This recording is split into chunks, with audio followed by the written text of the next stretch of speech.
کا نام حضرت خواجہ معین الدین چشتی رحمۃ اللہ علیہ ہے۔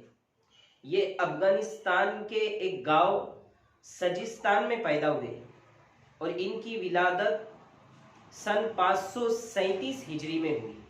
537 میں آپ کی پیدائش ہوئی، اور چونکہ سجستان نام کے گاؤں میں آپ کی پیدائش ہوئی اس لیے آپ کو سنجری بھی کہا جاتا ہے۔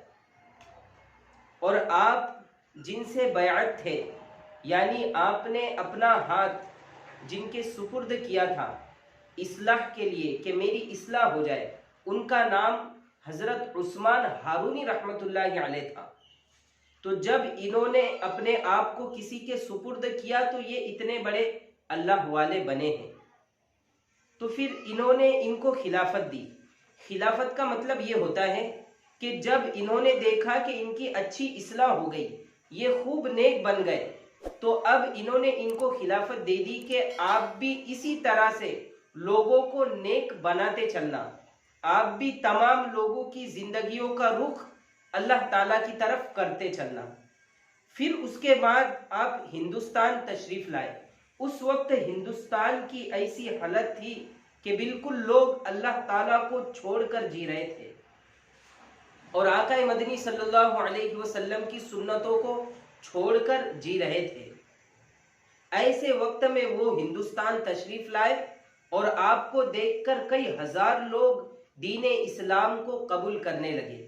اس لیے کہا جاتا ہے کہ مسلمان کی زندگی، ایمان والے کی زندگی ایک پوسٹر کے مانند ہے، ہر کوئی اس کو آ کر پڑھتا ہے، ہر کوئی اس کو آ کر دیکھتا ہے۔ اگر ہم ظاہر میں سنتوں کو اپنائیں گے، حضرت خواجہ معین الدین چشتی رحمۃ اللہ علیہ سنت کے بہت زیادہ پابند تھے، اور آپ سلسلہ چشتیہ کے بانی ہیں۔ 4 سلسلے بڑے مانے جاتے ہیں، ایک سلسلہ چشتیہ ہے، اور ایک سلسلہ قادریہ ہے، اور ایک سلسلہ سہروردیہ ہے، اور ایک سلسلہ نقش بندیہ ہے۔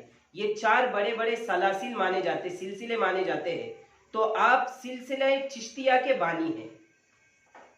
تو جب ہندوستان آپ تشریف لائے اس وقت کئی ہزار لوگ آپ کو دیکھ کر مسلمان ہوئے، اور پھر اسی طریقے سے آپ نے زندگی گزاری۔ تقریباً آدھی صدی تک دعوت و تبلیغ کا کام کرتے کرتے اور تعلیم و تربیت کا کام کرتے کرتے آپ نے 90 سال کی عمر میں وفات پائی، اور آپ کی سن وفات ہے سن 627 ہجری کو آپ نے وفات پائی، اور اجمیر میں آپ مدفون ہیں۔